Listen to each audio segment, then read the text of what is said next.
Welcome aboard. Let's get building with BuilderBUILDER Pro.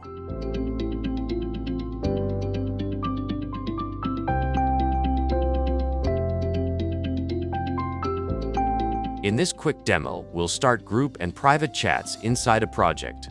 To start a chat, tap the project name, here, Lead Sanctuary.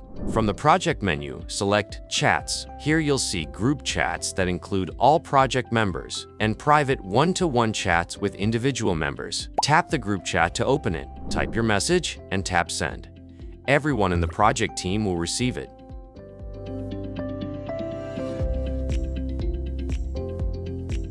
Now let's start a private chat. Tap a member's name, for example, Aman.